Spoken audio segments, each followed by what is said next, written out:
Hello again, everyone, and welcome to the Vintage Sewing Machine Garage. You are looking at the underside, the belly of my new to me Elna Lock Pro 5, model number L5D.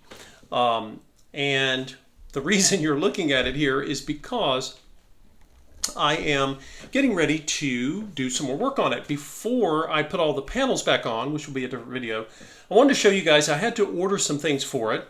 When I got this serger, the seller said it was complete running condition.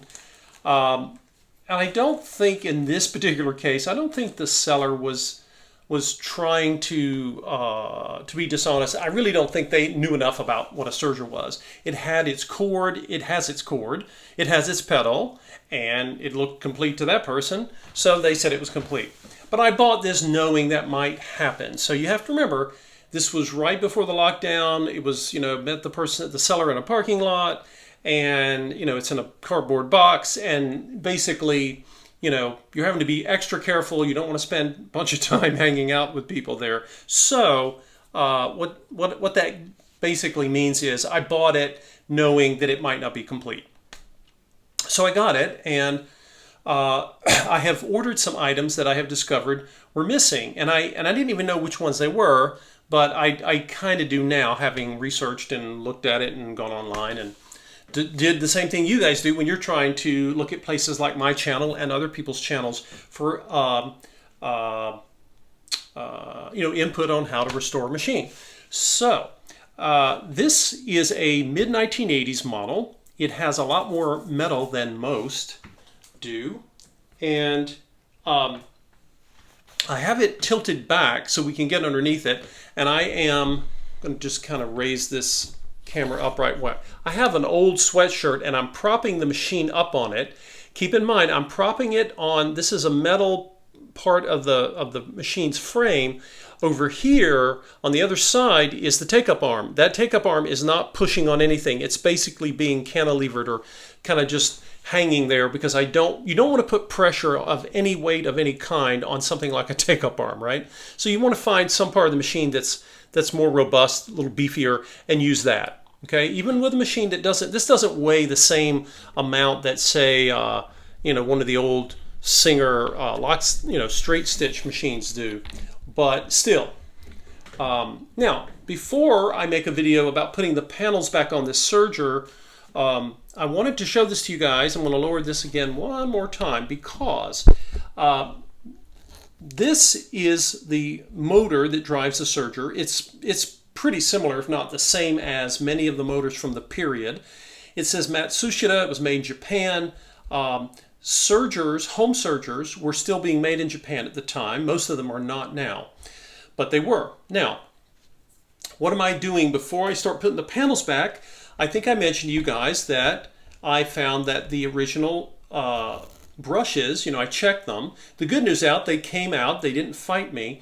But I knew before I put the panels back, I wanted to go ahead and change out the brushes. Now, this brush has a little more than 1/4 of an inch, and I've got new ones ordered.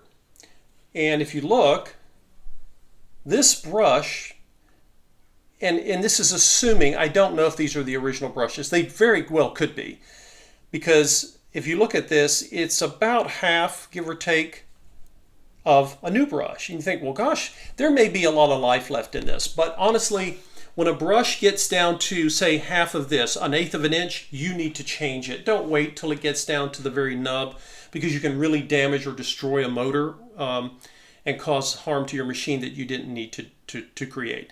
And while I have the machine disassembled, its new owner is not going to have to worry about brushes. These were $2.99 a piece, and these are generic brushes that were sold as compatible with the motor on this serger. Okay, so let's kind of compare. Before you start putting a new brush in, let's talk about that. Okay, let's compare them. Now, the first thing you may or may not notice, let's see if the light will catch it here. You guys see this? There's a little curvature here, right? And that's because the brushes push right up against the copper ring that goes around the armature of the machine. And this, when these brushes were new, they were flat like these. And over time, as they break in, they kind of wear in, they will fit the commutator, I think is the word I was looking for. That copper ring, they will actually mold themselves as they wear into a nice curve that fits. That's okay when you have a new brush. You know, it will just ride. This flat side will ride on that curved surface of the commutator until it wears down. But before you do this, let's kind of compare these and see what they look like. The replacement brush is in the shape of a square. The original brush is kind of a sort of a stubby rectangle shape. Okay, now what we want to do is also compare the length of the springs. And if we get the brushes lined up, you'll see that the springs are the same length, different color. The springs have the same diameter, so that's good. One last thing to check: when you take out your old brushes, some sewing machines, this is particularly true of some Japanese machines in the 50s and 60s, as well as some of your European machines, that's where I've seen it most often, you will see the spring is a little fancier than this, and it'll have like a nice little brass cap, looks like a little top of a mushroom or something. And sometimes those springs were designed to seat themselves into the original brush motor cap, which I'm holding here in my hand. In this case, these were not. I'm assuming, and this is an assumption, I could be wrong, this may in fact be the original brush set. Okay, they do last a long time. Now, this does not have anything special about it, so if it did, I mentioned all that because you could remove the old spring from the worn brush and simply use it with the new brush. In this case, I'm not going to do that because the springs are relatively equivalent. Okay, so now, while like I say, we're on the underside here, I'm going to take the brush and I'm just going to insert it, right? Make sure I find it. It's a square or rectangular shape to this, so it's like a silo, you know, it's kind of like a tube, and you want to make sure you have that. And I'm just doing this by feel because I cannot see the shape of that, and it will slide right in if it's the right size. So we're gonna.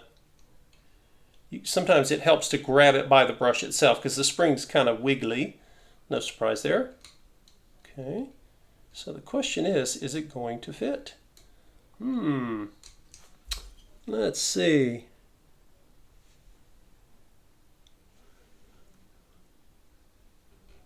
There we go.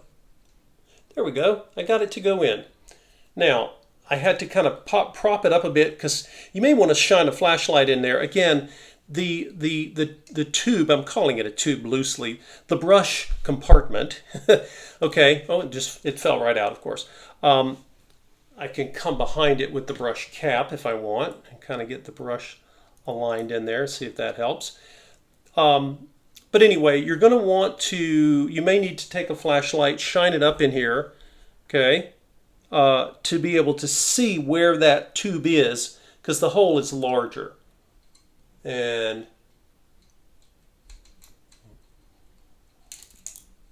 there went something. There went the motor brush cap, which you may have heard flopping onto the floor, and the little insert that it had, the little brass insert, came out, but that's all right. We'll just put it right back in, right?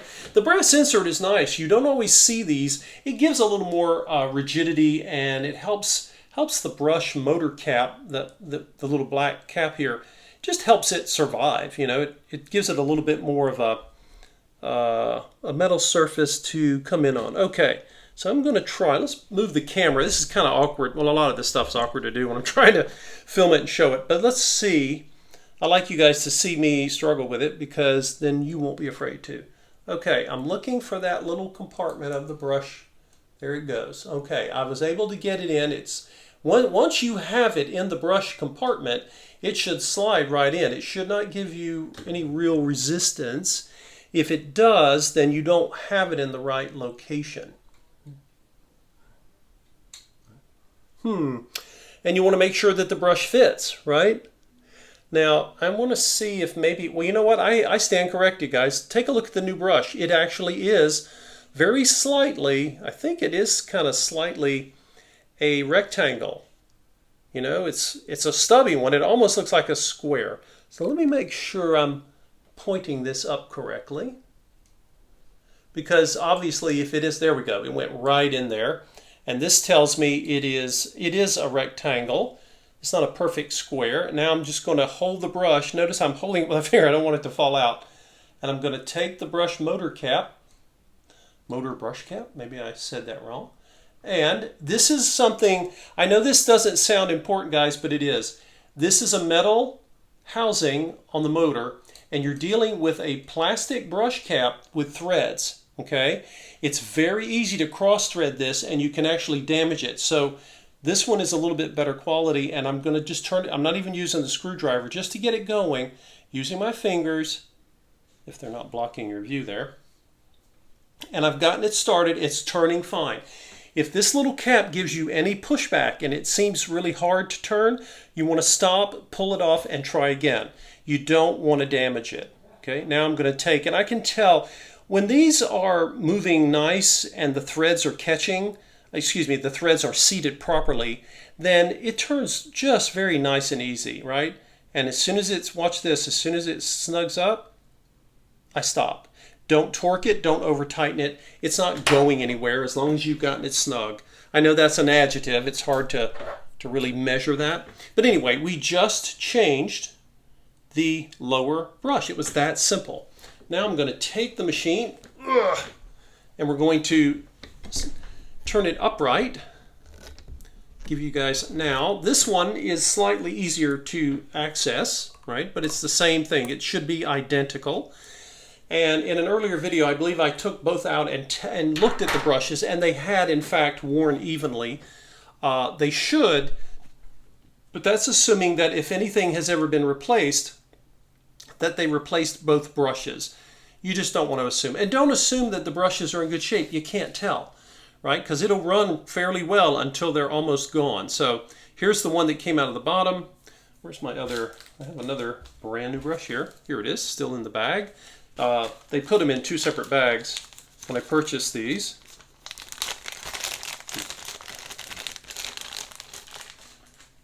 Okay, the great thing about generic parts is their cost is dramatically lower than proprietary parts. Okay, so let's see. I'll show you. There's the light, guys. You can see it's not a perfect square. It almost fooled me because it's pretty darn close.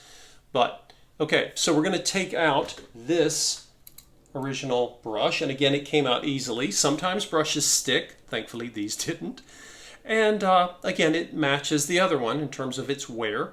I'm going to hold on to these. Why would you keep old brushes? Let's say I get into a situation where I have a machine, it's only happened a few times in 10 years, where the brushes are totally gone and I can't even test the motor for fear of damaging it. If I have a compatible brush, I can use these as a test brush. This is something that typically, unless you're overhauling, restoring machines, you may not need to worry about. But what else could we save? I could also save, let's say that these were worn down too far and I can't even use them to test the functioning of a motor. I want to save these springs. Why? Because these springs are a fairly common size for motor brushes in sewing machines. Now they vary in width and length. But sometimes when you're trying to get a brush out of a motor, sometimes you might damage a spring and you might mangle it, and it's really hard to get a spring to go back to its original shape. But if you have, again, this goes back to my thing about never throw anything away, try to salvage as much as you can. It takes no space to store these, and you just never know when you might need them. Okay, so I have already cleaned.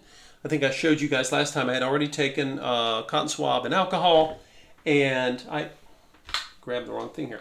And I take it and then I put it down in, and we turn the hand wheel by hand, and we're able to get some of the carbon buildup that shows up in there. Okay, so we've got this, and I'm going to look for, I don't have my flashlight with me right now. You guys should be, I'm going to zoom in. Actually, we have enough wonderful reflected sunlight. We have snow out there, and it's giving us a nice light here. If you guys look down in there, you should be able to see the shape of the brush compartment, And if you look closely, you may notice that it is shaped like a rectangle with the long side in the same line as my finger.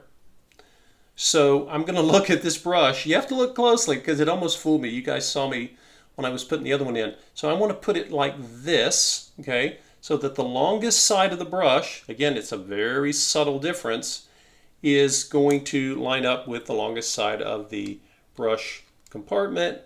Make sure I didn't twist it. And there it goes. Bam, seated right in there. All I lack here is this cap. And again, you want the cap, get it in my fingers here. You want the cap, guys. You see this little rod in the center?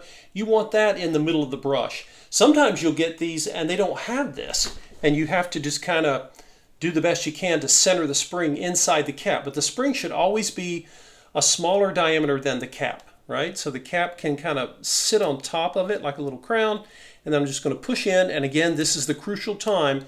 And I've had to redo this many times when I start it. Let me just see if this is going to go. Nope. I just turned this and it's fighting me. That means I don't have the threads in right.